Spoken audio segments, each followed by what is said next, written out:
திருப்பூர் மடத்திலே எழுந்து அருள்பாலிக்கக்கூடிய வேதநாயகி உடனுரை நஞ்சுண்ட பெருமானுடைய அருட்கருணையினாலே 14 சாத்திர நூல்கள் அருளி செய்த ஒவ்வொரு அருளாளர்களையும் நாம் சிந்திக்கும் வண்ணம் இன்றைய தினம் சித்தாந்த அட்டகம் என்ற நூலை அருளி செய்த உமாபதி சிவாச்சாரியாருடைய குருபூஜை நாளை முன்னிட்டு அவருடைய திருவருட்பயன் நூலை சிந்திப்பதற்கு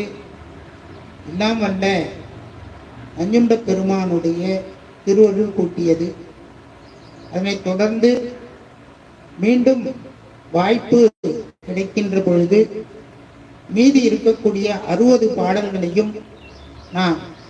விண்ணப்பம் செய்வதற்கு இறைவன் திருவருள் கூட்ட வேண்டும் என்று வேண்டிக்கொண்டு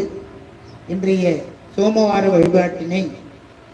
நாம் இத்துடன் நிறைவு செய்கின்றோம்.